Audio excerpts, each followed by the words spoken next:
Voilà, aujourd'hui, nous continuons avec le jeûne de 12 jours. Le chiffre 12 qui est un chiffre complet. Quand nous le ferons à 12 jours, autant pour moi 12 heures de la journée, 12 mois de l'année, le chiffre 12 est un chiffre complet. C'est un chiffre complet. Raison pour laquelle Jésus, pour choisir ses disciples, a choisi 12 disciples pour le suivre. Alors, pourquoi jeûner 12 jours? Pourquoi jeûner 12 jours? Comme je l'ai dit, le chiffre 12 est un chiffre complet. Alors, si par exemple, tu veux construire une maison, on appelle le jeûne de 12 jours ou jeûne de fondement. Moi, j'appelle ça jeûne complet. Alors, tu veux construire une maison, tu veux fonder une famille, tu veux créer une entreprise, tu veux reconstruire ta vie, tu veux changer totalement de vie, changer de personnalité. Alors, il faut faire un jeûne de 12 jours, demander la faveur de Dieu. Et personne, aucun sorcier, aucun démon, aucun marabout ne pourra détruire ta vie, ne pourra détruire ta maison. Tout sorcier qui attaque ta maison, attaque en vain, ne pourra rien faire contre toi. Alors, il faut faire le jeûne de 12 jours pour demander la grâce de Dieu sur ta maison que tu construis, sur ton entreprise que tu construis, sur ton foyer que tu construis, sur ta vie, ta personnalité que tu veux changer, tu veux reconstruire une nouvelle personnalité. Alors, c'est bon de faire un jeûne de 12 jours. Et après ce jeûne de 12 jours, aucun marabout, aucun féticheur, personne ne peut te détruire, c'est-à-dire ne peut t'avoir, personne. On peut te combattre, bien sûr, mais personne ne pourra t'avoir, personne ne pourra te renverser, personne ne pourra te faire du mal.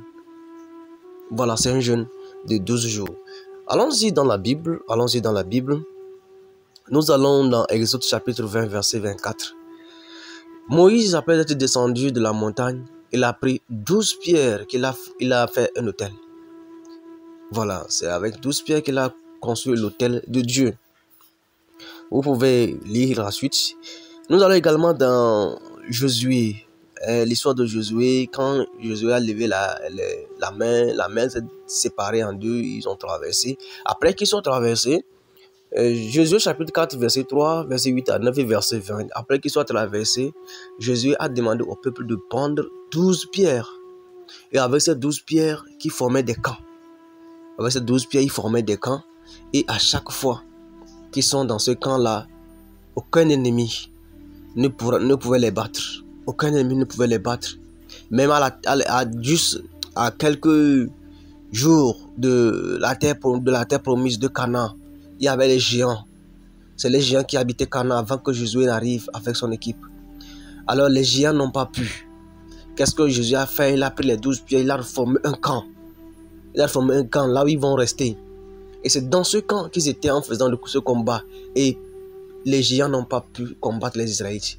Ils ont fini par rentrer dans la terre promise. Alors nous allons encore nous référer à Élie. Je pense que la majorité parmi nous connaissent l'histoire d'Élie.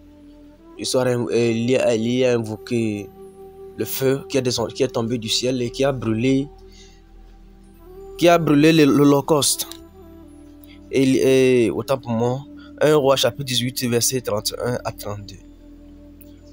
Le secret derrière cet autel, c'est que Élie avait posé 12 pierres pour construire cet autel.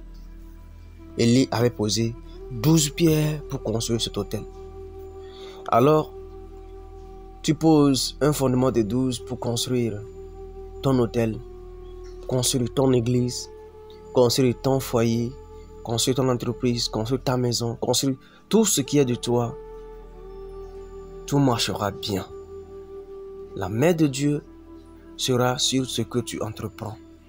La main de Dieu sera sur tout ce que tu construis, tout ce que tu réalises. Et personne ne pourra te battre. Bien sûr qu'il y aura des combats spirituels. Bien sûr qu'il y aura des attaques spirituelles. Mais tu seras hors d'atteinte. Personne ne pourra t'avoir. Personne ne pourra te détruire. Tu seras fondé pour toujours. Alors, je suis en train de parler aujourd'hui à tous ceux qui ont des rêves à réaliser, tous ceux qui ont des rêves très importants à réaliser, des projets très importants à réaliser. Alors, faites un jeûne de 12 jours. Faites un jeûne de 12 jours. Confiez tout à Dieu. Confiez tout à Dieu.